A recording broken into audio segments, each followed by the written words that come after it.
Radio Scary. Tilawah Station.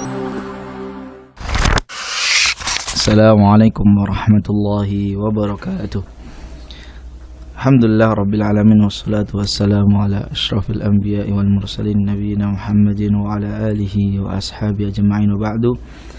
Sahabat Al-Quran dimanapun Anda berada, alhamdulillah rabbil alamin, kita berkesempatan untuk berjumpa lagi dalam kebaikan, dalam majelis kebaikan. InsyaAllah kita akan melanjutkan majelis kita, majelis tanya jawab dengan Syekh Abdul Qadir Abdul Aziz Hafidhullah Ta'ala, yang mana sebelumnya kita sudah membahas tentang bagaimana cara berzikir setelah sholat fardu, yang mana di bagian pertama kita sudah membahas tentang lafaz-lafaz tentang beberapa bentuk tahlil, kemudian istighfar setelah sholat, kemudian masuk kepada bagaimana zikir yang dilaksanakan atau dicontohkan oleh Nabi kita Rasulullah SAW, bagaimana membaca tasbih, tahmid dan takbir, yang sebelumnya sudah disebutkan dua sifat, yaitu membaca tasbih, tahmid dan takbir sebanyak 10 kali, masing-masing 10 kali. Cara yang kedua adalah dengan 25 kali tasbih, tahmid 25 kali, takbir 25 kali, dan kemudian ditambah tahlil 25 kali, genap 100. Baik, kita persilahkan kepada Fadilatul Syekh Abdul Qadir Abdul Aziz Hafidhullah Ta'ala, falyatafaddal mashkura. Assalamualaikum warahmatullahi wabarakatuh. Waalaikumsalam warahmatullahi wabarakatuh. Bismillahirrahmanirrahim. Alhamdulillahi rabbil alamin. Assalatu wassalamu ala ashrafil khalqi wa atharuhum wa azkahum Muhammad ibn Abdullah sallallahu alaihi wasallam.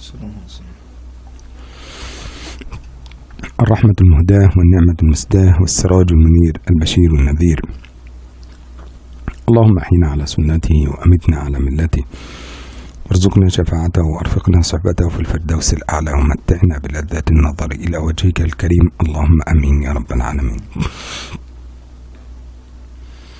وكنا قد بدأنا في مسألة الذكر بعد الصلاة، وقلنا أن النبي صلى الله عليه وسلم كان يختلف ذكره من صلاة إلى صلاة، فعند صلاة الصبح كان يبدأ بلا إله إلا الله وحده لا شريك له، له الملك وله الحمد يحيي ويميت وعلى كل شيء قدير. وهذا عند صلاة الصبح وصلاة المغرب. أما ما بين ذلك من الصلوات كمثل الظهر والعصر والعشاء فإنه كان يبدأ بالاستغفار، فيقول أستغفر الله أستغفر الله أستغفر الله، ثم يبدأ بعد ذلك بالثناء على الله سبحانه وتعالى، اللهم أنت السلام ومنك السلام وعليك السلام، تباركت يا ذا الجلال والإكرام، ثم يوحد الله سبحانه وتعالى بلا إله إلا الله وحده لا شريك له، له الملك وله الحمد يحيي ويميت على كل شيء قدير. اللهم لا مانع لما أعطيت ولا معطي لما منعت ولا ينفع ذا الجد منك الجد. أو أنه كان يقول لا إله إلا الله وحده لا شريك له، له الملك وله الحمد يحيي ويميت على كل شيء قدير. لا إله إلا الله ولا نعبد إلا إياه مخلصين له الدين ولو كره الكافرون. اللهم لا مانع لما أعطيت ولا معطي لما منعت ولا ينفع ذا الجد منك الجد. ثم بعد ذلك يبدأ النبي صلى الله عليه وسلم، وهذا الذي نسيناه في المرة الماضية، بقراءة آية الكرسي. فقد جاء عن النبي صلى الله عليه وسلم من قرأ آية الكرسي دبر كل صلاة لم يبق بينه وبين دخول الجنة إلا الموت. هكذا.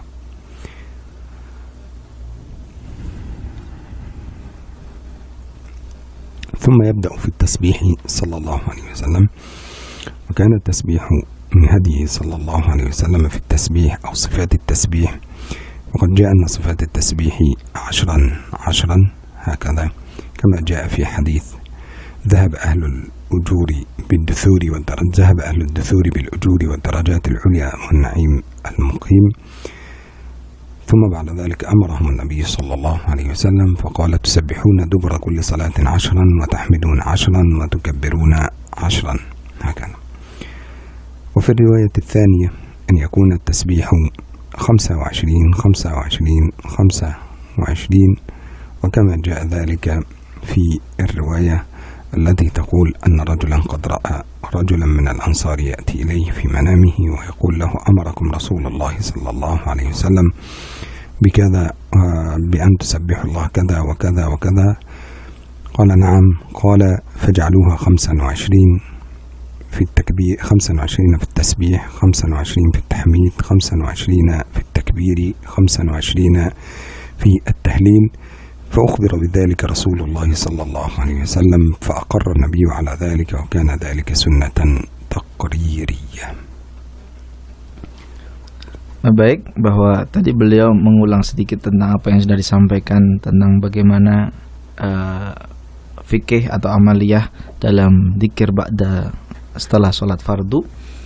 Beliau menyampaikan tentang beberapa lafaz dzikir yang biasa dilaksanakan oleh Rasulullah SAW, meskipun ada dua sifat, yang mana kalau dalam sholat subuh dan sholat maghrib itu yang didahulukan adalah tahlilnya dengan mengatakan la ilaha illallah wahdahu la syarikalah lahul mulku wal hamdu yuhyi wa yumiitu wa huwa ala kulli syai'in qadir, baru diikuti dengan istighfar 3 kali, kemudian Allahumma antas salam, dan seterusnya. Berbeda dengan sholat isya, duhur, dan asar, yang mana Rasulullah SAW memulai dengan istighfar terlebih dahulu 3 kali, kemudian memuji Allah SWT dengan mengucapkan Allahumma antas salam wa minkas salam wa ilaikas salam tabarakta rabbana ya dzal jalali wal ikram. Kemudian baru melanjutkan dengan tahlil dengan beberapa redaksinya, la ilaha illallah wahdahu la syarikalah lahul mulku wal hamdu wa ala kulli syai'in qadir. Kemudian menambah la ilaha illallah wa la na'budu illa iyyah mukhlishina lahuddin walau karihal kafirun, termasuk juga menambahkan la ilaha illallah wa la na'budu illa iyyah lahun ni'matu wa lahul fadlu wa lahu tsana'ul hasan. Kemudian Allahumma la mani'a lima a'taita wa la mu'tiya lima mana'ta wa la yanfa'u dzal jaddi minkal jadd. Kemudian beliau termasuk juga membaca ayat kursi, yang mana di antara fadilahnya Rasulullah SAW bersabda, barang siapa yang membaca ayat kursi setiap selesai sholat fardu, maka tidaklah ada yang menghalangi antara dia dengan surga melainkan kematian, artinya sebagai jaminan surga. Kemudian baru beliau membaca tasbih, tahmid, dan tahlil, takbir dengan beberapa sifat. Sifat yang pertama adalah membaca tasbih 10 kali, tahmid 10 kali, dan takbir 10 kali. Kemudian cara yang kedua adalah membaca tasbih 25 kali, tahmid 25 kali, takbir 25 kali, dan tahlil la ilaha illallah 25 kali. Itulah cara yang mana bagaimana Rasulullah SAW berzikir dengan tasbih, tahmid, dan tahlilnya. أما الصفة الثالثة وهو أن يقول التسبيح 33 والتحميد يكون 33 والتكبير يكون 34، وذلك لما جاء في حديث كعب بن عجرة رضي الله عنه قال سمعت رسول الله صلى الله عليه وسلم يقول معقبات لا يخيب قائلهن دبر كل صلاة. معقبات أي أشياء تعقب على الإنسان لا يخيب قائلها، أي تعود عليه بالخير لا يخيب قائلها. دبر كل صلاة 33 تسبيحة، 33 تحميدة، و34 تكبيرة، هكذا. جاءت هذه الصيغة عن النبي صلى الله عليه وسلم، والحديث قد رواه الإمام مسلم في صحيحه. يعني كل هذه الأحاديث الحقيقة التي جاءت في صفة التسبيح أو الصفات الأربعة كلها أحاديث صحيحة لا يوجد فيها حديث. ولذلك الإمام أحمد لم يضيق في هذا الأمر، لم يضيق في هذه المسألة. حينما سئل كيفية التسبيح فقال لا تضيق، يعني من سبح 10 خلاص يكفي، من سبح 25 خلاص يكفي، من سبح 33 وحمد 33 وكبر 34 فخلاص هذا بالنسبة إليه يكفي. Baik, cara tasbih, tahmid, dan takbir yang ketiga adalah dengan tasbih sebanyak 33 kali, tahmid 33 kali, takbir 34 kali. Jadi tasbih 33 kali, tahmid 33 kali, takbirnya adalah 34 kali. Total berarti 100, ya genap 100. Ini hadis dalam Sahih Muslim, ya sahih hadisnya dari sahabat Ka'ab bin Hujrah bahwa Rasulullah SAW bersabda, barang siapa yang mengikuti setiap selesai sholat fardunya dengan cara zikir tadi, tasbih 33, tahmid 33 kali, takbir 34 kali, maka Rasulullah mengatakan dia tidak akan merugi. Artinya amalan itu adalah sangat berharga. Itu cara yang ketiga. Kemudian tadi beliau menyampaikan bahwa Imam Ahmad rahimahullah ta'ala pernah ditanya tentang seseorang yang meminta fatwa tentang bagaimana zikir ba'da salat. Kemudian Imam Ahmad mengatakan jangan persempit cara berzikir setelah ba'da salat. Artinya apa? Ternyata begitu banyak cara Rasulullah SAW berzikir setelah ba'da salat. Artinya ketika seseorang menginginkan 10 kali tasbih, tahmid, tahlil, takbirnya ataupun 25 kali atau 33 kali, artinya itu adalah sesuatu yang semuanya disyariatkan dalam zikir Rasulullah sallallahu alaihi wasallam. أما الصفة الرابعة وهي أن يقول سبحان الله 33 والحمد لله 33 والله أكبر 33 ثم يقول لا إله إلا الله وحده لا شريك له له الملك وله الحمد يحيي ويميت وعلى كل شيء قدير. قد جاء في الحديث الذي رواه أبو هريرة رضي الله عنه أن رسول الله صلى الله عليه وسلم قال من سبح الله في دبر كل صلاة 33 وحمد الله 33 وكبر 33 فتلك 99 وقال تمام 100 لا إله إلا الله وحده لا شريك له له الملك وله الحمد يحيي ويميت وعلى كل شيء قدير غفرت خطاياه إن كانت مثل زبد البحر. والحديث رواه الإمام البخاري وكذلك الإمام مسلم. حديث رواه البخاري ورواه مسلم هكذا. فحينما ننظر إلى هذه الصفة فنجد أن التسبيح فيها يختلف 33 في التي قبلها 33 34 لكن هنا 33 والمائة لا إله إلا الله. هناك تكملة المئة التكبير، واحدة من التكبير، لكن هنا تكملة المئة التوحيد لله عز وجل. ولذلك هنا يقول النبي صلى الله عليه وسلم غفرت خطاياه وإن كانت مثل زبد البحر. وزبد البحر هو موج البحر، وحينما يشتد موج البحر يعلوه الزبد، أي حينما يكون موج البحر شديد يعلوه الزبد، والزبد لونه أبيض شكله أبيض، فكأنه يكون مثل الماء حينما يغلي بشدة يظهر بعض الأشياء البيضاء هكذا فوق الماء أو تطفو فوق الماء، فهذا هو الذي يطفو فوق سطح البحر. وقيل أنه هو موج البحر نفسه. وبالتالي حتى وهذا تعبير من النبي صلى الله عليه وسلم على أن هذا لو كانت حتى ذنوبه كثيرة جدا فإنها ستغفر، ولكن الذي يسقط هنا الصغائر، أما الكبائر فإن أمرها إلى الله سبحانه وتعالى إن شاء عفا وإن شاء عذب. Baik, cara zikir yang ketiga masalah tasbih, tahmid dan takbir adalah dengan yang sering kita lakukan. Ini yang masyhur ya. Tasbihnya 33 kali, tahmidnya 33 kali, takbirnya 33 kali. Total adalah 99 kali, kemudian digenapkan ke 100 dengan mengucapkan la ilaha illallah wahdahu la syarikalah lahul mulku wa lahul hamdu yuhyi wa yumiit wa huwa ala kulli syai'in qadir. Hadis ini diriwayatkan oleh Imam Bukhari dan Imam Muslim rahimahullah taala dari sahabat Abi Hurairah radhiyallahu anhu bahwa Rasulullah SAW bersabda, barang siapa yang membaca setelah selesai sholat fardunya tasbih 33 kali, kemudian bertahmid 33 kali dan bertakbir 33 kali, kemudian menggenapkan 100 dengan lafaz la ilaha illallah wahdahu la syarikalah seterusnya, maka janji Rasulullah SAW, ghufirat khotoyahu wa in kana mithla zabadil bahar, akan diampuni seluruh dosa-dosanya meskipun dosanya sebanyak buih di lautan. Ya, itu tafsir pertama. Ada yang mengatakan bukan buihnya tapi sebanyak ombak di lautan, artinya sangat banyak. Ya, tapi beliau menggarisbawahi bahwa ini adalah berkaitan dengan shaghair, dosa-dosa kecil yang diampuni. Kalau dosa-dosa besar tentu harus ada syarat-syarat yang lain, yaitu harus bertaubat dan seterusnya.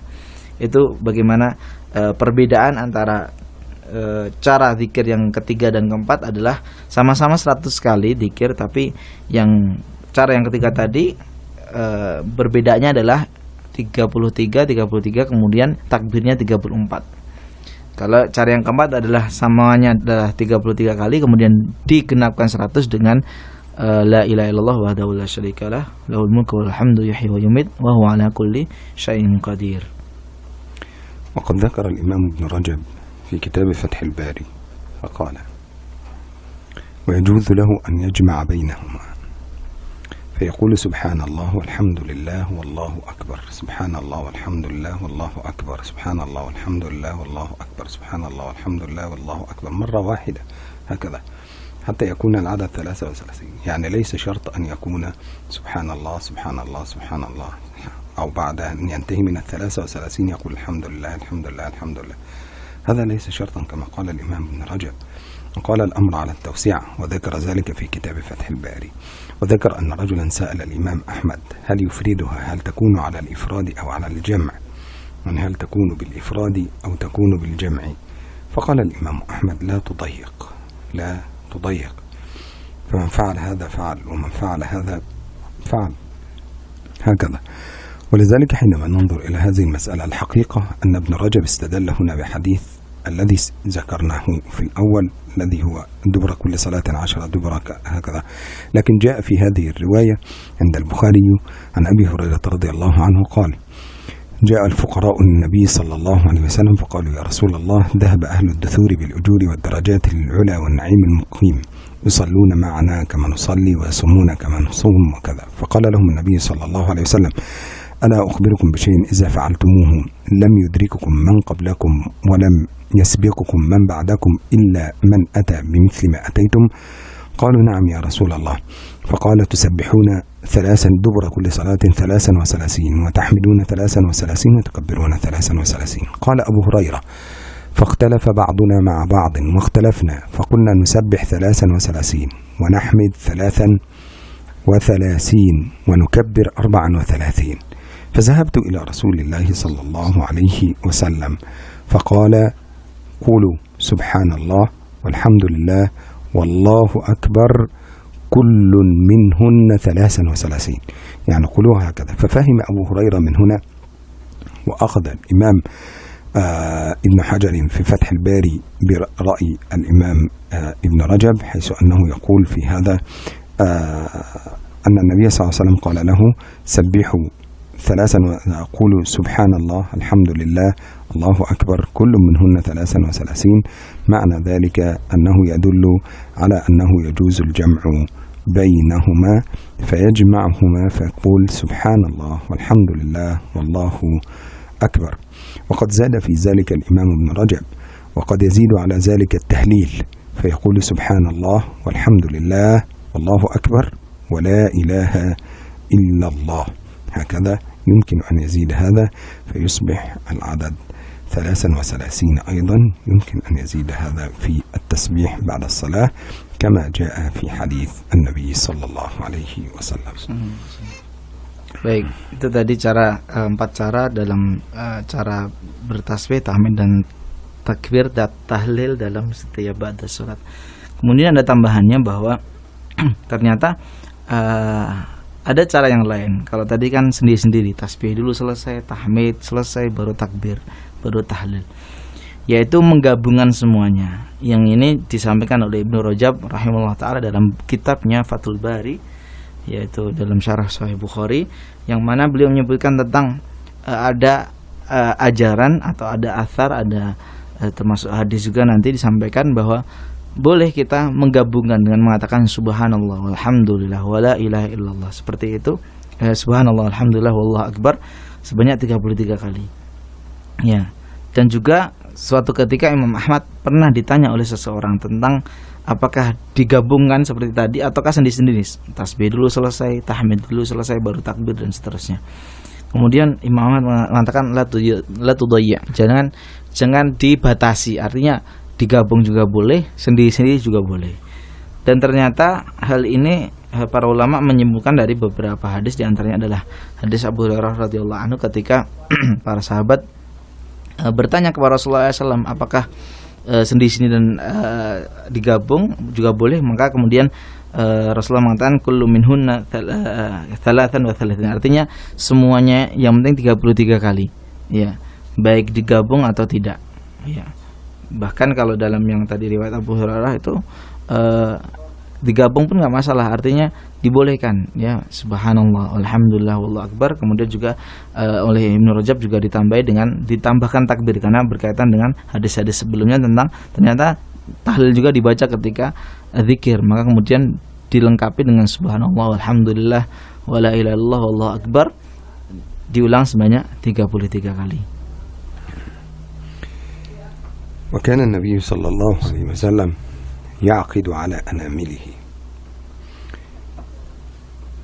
والحقيقة أنه قد جاء في كيفية العقد على الأنامل. كيفية العقد على الأنامل فقد جاء أنه يسن عند الحنابلة، وكذلك قال بذلك الإمام النووي والإمام ابن تيمية، وقال بذلك ابن القيم، وقال بذلك الإمام الشوكاني، وقال بذلك ابن عثيمين، وقال بذلك الشيخ ابن باز، هكذا. بإذن قال بذلك من المذاهب الإمام أحمد، كذلك الإمام النووي، كذلك ابن تيمية، كذلك ابن القيم، كذلك الشيخ ابن عثيمين، كذلك الشيخ ابن باز. قال ويثن أن يعقد على أنامله أي على أصابعه. وقد قال الإمام أحمد يسن على أن يعقد على أنامله، فقد كان النبي صلى الله عليه وسلم يعقد على أنامله، وأن العقد على الأنامل مستحب عن العقد على السبحة أو على المسبحة. والحقيقة أن هذه المسألة فيها خلاف، يعني فيها خلاف بين الفقهاء، يعني لو بدأنا فيه الآن سيكون الوقت صعب جدا يعني، لكن ممكن نأخذه غدا الخلاف في الذكر على السبحة. واليوم نأخذ العقد على الأنامل فقط، كيفية العقد على الأنامل. فقد اختلف في كيفية العقد الأنامل إلى رأيين.